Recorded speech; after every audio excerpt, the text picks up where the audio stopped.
सभी विद्यार्थियों को नमस्कार। अपने इस YouTube चैनल पर आपका स्वागत है एवं अभिनंदन। हाँ तो विद्यार्थियों, आज हम राजनीति विज्ञान के एक महत्वपूर्ण क्विज देखने जा रहे हैं। तो शुरू करते हैं आज की क्विज। हमारी क्विज का पहला प्रश्न है,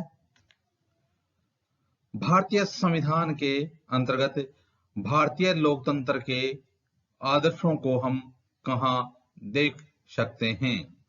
भारतीय संविधान के अंतर्गत यानी जो हमारा संविधान है उसके अंतर्गत जो भारतीय लोकतंत्र के आदर्श हैं, इन लोकतंत्र के आदर्शों को हम कहाँ देख सकते हैं? आपको चार विकल्प दिए जाते हैं। पहला है भाग 1, दूसरा है प्रस्तावना, तीसरा विकल्प है भाग 3 और चौथा विकल्प है भाग 4 है। तो भारतीय संविधान के अंतर्गत भारतीय लोकतंत्र के आदर्शों को हम कहाँ देख सकते हैं? तो यदि विद्यार्थी आपने इसका उत्तर चुना है विकल्प नंबर 2 प्रस्तावना उद्देशिका, तो आपका उत्तर बिल्कुल सही होगा, क्योंकि प्रस्तावना में भारतीय लोकतंत्र के आदर्शों को हम देख सकते हैं।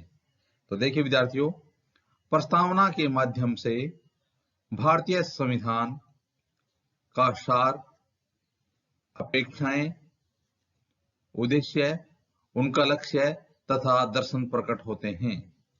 प्रस्तावना यह घोषणा करती है कि संविधान अपनी शक्ति सीधे जनता से प्राप्त करता है। बिल्कुल। तो देखिए, प्रस्तावना के माध्यम से भारतीय संविधान का सार, भारतीय संविधान की अपेक्षाएं, भारतीय संविधान के उद्देश्य, उनका लक्ष्य तथा दर्शन प्रकट होता है। इस प्रकार से प्रस्तावना यह घोषणा करती है कि संविधान अपनी शक्ति सीधे किससे प्राप्त करता है? संविधान अपनी शक्ति किससे प्राप्त करता है? जनता से अपनी शक्ति प्राप्त करता है। तो इस प्रकार से भारतीय संविधान के अंतर्गत भारतीय लोकतंत्र के आदर्शों को हम कहाँ देख सकते हैं? तो इसका उत्तर हो जाएगा प्रस्तावना में। अगला प्रश्न है विद्यार्थियों, भारत के संविधान की प्रस्तावना में कितने प्रकार का न्याय, स्वतंत्रता एवं समानता का सही क्रम में उल्लेख किया गया है?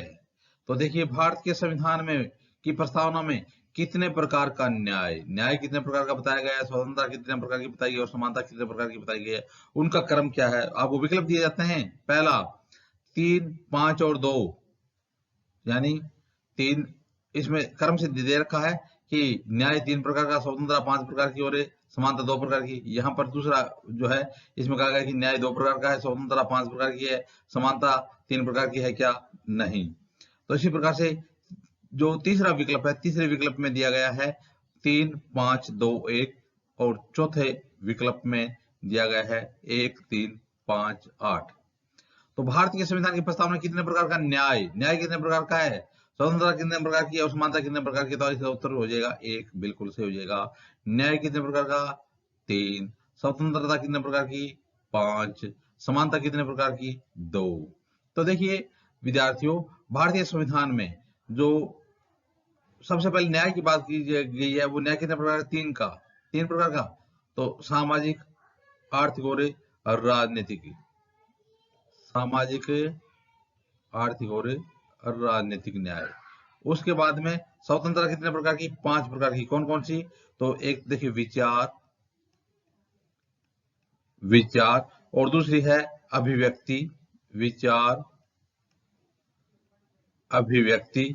तीसरा विश्वास, चौथा है धर्म और पांचवा है उपासना। तो स्वतंत्रता के 5 प्रकार कौन कौन से हो गए? विचार, अभिव्यक्ति, विश्वास, धर्म और उपासना। और इसके बाद सबसे पहले हमने देखा था न्याय, तो सामाजिक, आर्थिक और राजनीतिक। इसके बाद में क्या है? समानता यानी समता। समता कितने प्रकार की? समता, अवसर की समता, प्रतिष्ठा और अवसर की समता। एक तो प्रतिष्ठा की समता और दूसरा है अवसर की समता। तो इस प्रकार से न्याय 3 प्रकार का, स्वतंत्रता 5 प्रकार की और समानता 2 प्रकार से वर्णित की गई हैं। तो इस प्रकार से इसका उत्तर हो जाएगा विकल्प नंबर 1, 3, 5 और 2। हाँ तो विद्यार्थियों, देखते हैं आज की कविता का अगला प्रश्न। आज की कविता का अगला प्रश्न है,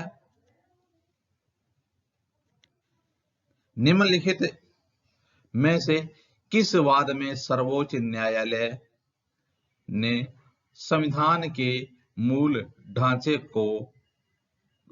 का सिद्धांत प्रतिपादित किया था। निम्नलिखित में से किस वाद में, यानी वो वाद कौन सा है जिसमें सर्वोच्च न्यायालय ने, किसने, सर्वोच्च न्यायालय ने संविधान के मूल ढांचे का सिद्धांत कि मूल ढांचा क्या है और इसमें परिवर्तन नहीं किया जा सकता, तो वो प्रतिपादित किया था। पहला है गोलकनाथवाद, दूसरा है गोपालनवाद, तीसरा है केशवानंद भारतीवाद और चौथा है मेनका गांधीवाद। तो किस वाद में सर्वोच्च न्यायालय ने संविधान के मूल ढांचे का सिद्धांत प्रतिपादित किया था? उत्तर हो जाएगा केशवानंद भारतीवाद। कौन सा वाद था? केशवानंद भारतीवाद में सर्वोच्च न्यायालय ने संविधान के मूल ढांचे को प्रतिपादित किया था और संविधान के मूल ढांचे में संशोधन असंभव है। अगला है, भारतीय संविधान में सामाजिक समता का अर्थ है।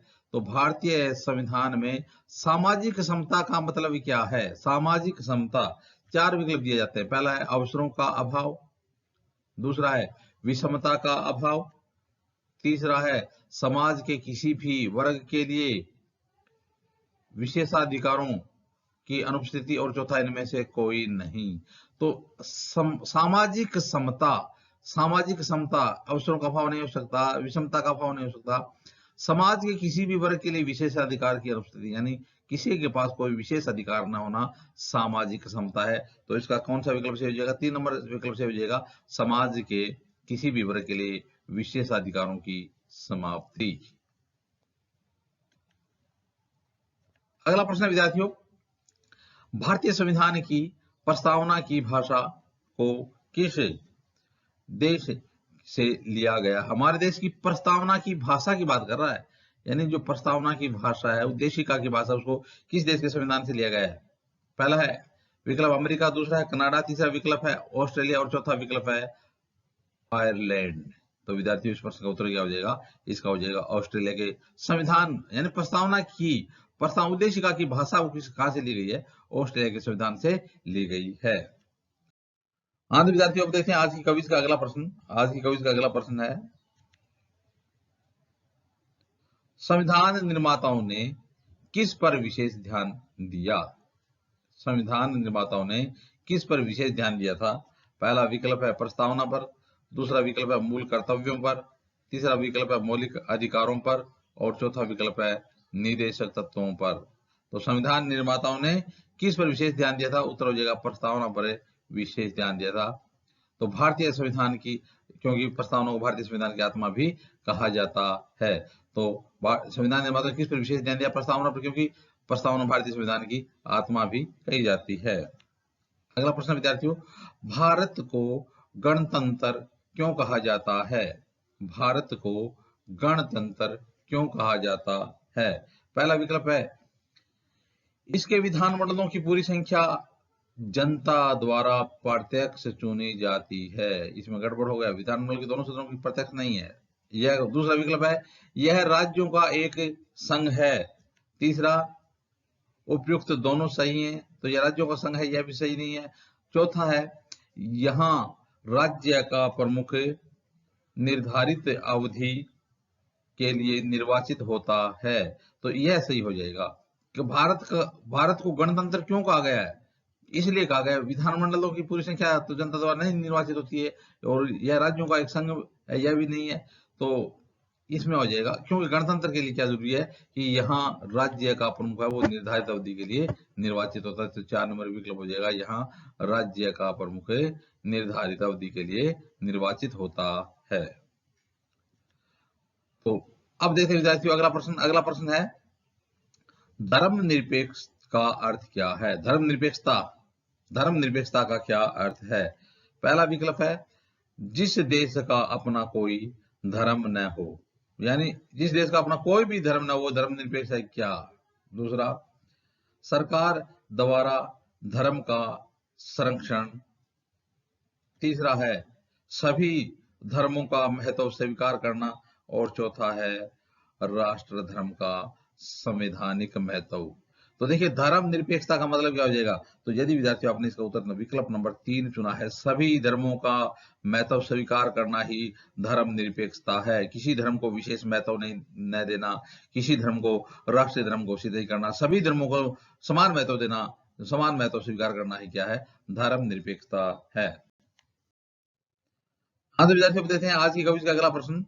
आज की कविज का अगला प्रश्न है,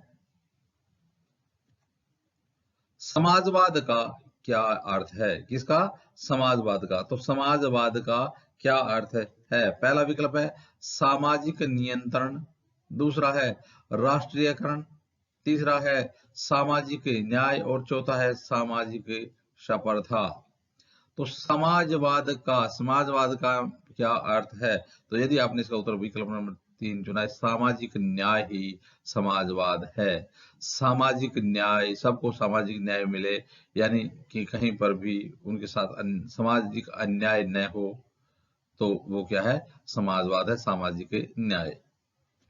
अगला प्रश्न है विद्यार्थियों, भारतीय संविधान किसके द्वारा स्वीकृत किया गया था?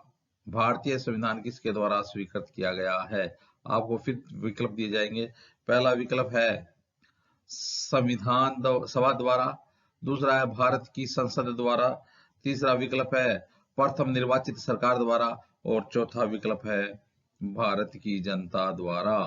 तो भारतीय संविधान किसके द्वारा स्वीकृत किया गया था? तो इसका उत्तर क्या हो जाएगा? इसका उत्तर हो जाएगा भारत की जनता द्वारा, है ना। और संविधान है वो सीधे भारतीय जनता से ही शक्ति प्राप्त करता है, तो इसलिए भारत की जनता द्वारा संविधान स्वीकृत किया गया था। क्योंकि कहा ना कि हम भारत के लोग, है ना, प्रस्तावना में उद्देशिका में सबसे पहले हम भारत के लोग इसको अधिनियमित आत्मार्पित करते हैं, तो इस प्रकार से यहाँ पर हो जाएगा भारत की जनता द्वारा। संसद को भंग करने में कौन सक्षम है? यानी संसद को भंग किसके द्वारा किया जा सकता है? तो पहला राष्ट्रपति, दूसरा अध्यक्ष या सभापति, तीसरा है प्रधानमंत्री और चौथा है इनमें से कोई नहीं। तो देखिए संसद को भंग करने में कौन सक्षम है? तो संसद को भंग करने में कौन सक्षम है? इसका उत्तर हो जाएगा विकल्प नंबर 1 राष्ट्रपति। संसद को भंग करने में कौन सक्षम है? संसद को भंग करने में राष्ट्रपति सक्षम है। हाँ तो विद्यार्थी देखिए, राष्ट्रपति के पास संसद के किसी भी सदन को बुलाने और सत्रावसान करने या लोकसभा को भंग करने की शक्ति होती है। तो राष्ट्रपति महोदय उसके पास संसद के किसी भी सदन को बुलाने और उस सत्रावसान करने की और लोकसभा को भंग करने की जो शक्ति उसके पास होती है। राज्यसभा एक स्थायी सदन होता है, तो यह भंग नहीं होता है। तो देखिए प्रश्न है कि संसद को भंग करने में कौन सक्षम है? राष्ट्रपति। इसका उत्तर हो जाएगा विकल्प नंबर 1। हाँ तो विद्यार्थियों अब देखते हैं आज की कविज का अगला प्रश्न। आज की कविज का अगला प्रश्न है, भारत ने पहला परमाणु परीक्षण कब किया था? भारत देश ने अपना पहला परमाणु परीक्षण कब किया था? विकल्प है पहला 1974, दूसरा 1975, तीसरा 1978 और चौथा 1980 में। तो भारत ने अपना पहला परमाणु परीक्षण कब किया था? यदि विद्यार्थियों आपने इसका उत्तर विकल्प नंबर 1 चुना है 1974 में, तो आपका उत्तर बिल्कुल सही है, क्योंकि भारत ने अपना परमाणु परीक्षण कब किया था? 1974 में किया था। तो अब आपको बताना कि 1974 में जब हमने परमाणु परीक्षण किया था, देश की प्रधानमंत्री कौन थी? श्रीमती इंदिरा गांधी जी। श्रीमती इंदिरा गांधी जी उस समय हमारे देश की प्रधानमंत्री थी। और भारत देश ने जो पहला परमाणु परीक्षण और दूसरा परमाणु परीक्षण किया था, तो वो क्या राजस्थान कहाँ किया था? राजस्थान के पोखरण में, राजस्थान के जैसलमेर जिले में पोखरण क्षेत्र, उसमें परमाणु परीक्षण किया। दूसरा परमाणु परीक्षण कब किया गया था? दूसरा परमाणु परीक्षण 1998 में किया गया था। 1900 उस समय हमारे देश के प्रधानमंत्री कौन थे? उस समय हमारे देश के प्रधानमंत्री श्री अटल बिहारी वाजपेयी थे। तो इस प्रकार से हमने 1974 में परमाणु परीक्षण पहला किया और 1998 में परमाणु परीक्षण दूसरा किया। और कहाँ किया था? राजस्थान के जैसलमेर जिले के पोखरण क्षेत्र में किया था। अगला प्रश्न है, स्वतंत्र भारत में आम चुनाव कब हुआ था? स्वतंत्र भारत में आम चुनाव, तो देखिए पहला विकल्प 1952, दूसरा 1962, तीसरा 1960 और चौथा विकल्प 1972। स्वतंत्र भारत के प्रथम आम चुनाव कब करवाए गए थे? तो आपको विकल्प दिए गए हैं 1952, 1962, 1960, 1972। तो इसका उत्तर हो जाएगा 1952-53 में करवाए गए थे। तो देखिए विद्यार्थियों, उसमें भारत देश की 15% जो मतदाता वो ही केवल साक्षर थे। तो स्वतंत्र भारत में समापन 1952 में हुए थे। अब देखते हैं विद्यार्थियों अगला प्रश्न, नीति आयोग की स्थापना कब हुई थी? कौन से आयोग की? नीति आयोग। नीति आयोग की स्थापना कब हुई थी? आपको 4 विकल्प दिया था, 2010, 2012, तीसरा विकल्प 2015, चौथा 2017। तो देखिए विद्यार्थियों, नीति आयोग को पहले योजना आयोग के नाम से जाना जाता था। नीति आयोग को पहले किस नाम से जाना जाता था? योजना आयोग के नाम से जाना जाता था। और योजना आयोग की स्थापना कब हुई थी? 1950 में हुई थी। योजना आयोग की स्थापना कब हुई थी? योजना आयोग की स्थापना 1950 में हुई थी। अब देखिए योजना आयोग का नाम बदल कर क्या कर दिया? नीति आयोग कर दिया। तो नीति आयोग नाम कब चेंज किया गया? तो आपको 4 विकल्प दिए गए, पहला 2010, दूसरा 2012, दूसरा तीसरा है 2015 और चौथा 2017। तो विद्यार्थी इसका उत्तर हो जाएगा 2015 में। और इसमें हमारे देश के प्रधानमंत्री थे नरेंद्र मोदी जी, श्री नरेंद्र मोदी जी। तो इस प्रकार से नरेंद्र मोदी जी के द्वारा जो योजना आयोग उसको बदल करके नीति आयोग नाम से स्थापित कर दिया गया। अब देखते हैं विद्यार्थियों आज की कविता का अगला प्रश्न। आज की कविता का अगला प्रश्न है, निम्न राजनीतिक दलों में से नया राजनीतिक दल कौन सा है? तो आपको बताना है कि इन जो राजनीतिक दल आपको दिए जाएंगे, आपको बताना है इनमें से नया राजनीतिक दल कौन सा है। पहला विकल्प है इंडियन नेशनल कांग्रेस, दूसरा है भारतीय जनता पार्टी, तीसरा विकल्प है बहुजन समाज पार्टी और चौथा है आम आदमी पार्टी। इन राजनीतिक दलों में नया राजनीतिक दल कौन सा है? तो पहला है INC, इंडियन नेशनल कांग्रेस। तो देखिए इंडियन नेशनल कांग्रेस की स्थापना कब हुई थी? 1885 में। ठीक है। दूसरा है भाजपा, बीजेपी, भारतीय जनता पार्टी। तो भारतीय जनता पार्टी की स्थापना 1980 में हुई थी। 1980 में भाजपा की स्थापना हुई थी। और तीसरा बहुजन समाज पार्टी, बसपा, बहुजन समाज पार्टी की स्थापना 1984 में हुई थी। और चौथा है आम आदमी पार्टी, आम आदमी पार्टी। तो आम आदमी पार्टी की स्थापना कब हुई थी? 2012 में। 2012 में। तो यह कह रहा है कि इन राजनीतिक दलों में से नया राजनीतिक दल कौन सा है? तो इसका उत्तर क्या हो जाएगा? विकल्प नंबर 4 हो जाएगा, आम आदमी पार्टी। क्योंकि आम आदमी पार्टी की स्थापना कब हुई थी? 2012 में हुई थी। सबसे पुराना राजनीतिक दल कौन सा हो जाएगा? इंडियन नेशनल कांग्रेस की स्थापना 1885 में हुई थी। तो इस प्रकार से विद्यार्थियों, आज हमने राजनीति विज्ञान के महत्वपूर्ण प्रश्न उत्तर देखे। आगे आने वाले वीडियो में इसी प्रकार से प्रश्न उत्तर देखते रहेंगे। आप भी अपने इस YouTube चैनल के साथ बने रहिए। वीडियो देखने के लिए धन्यवाद।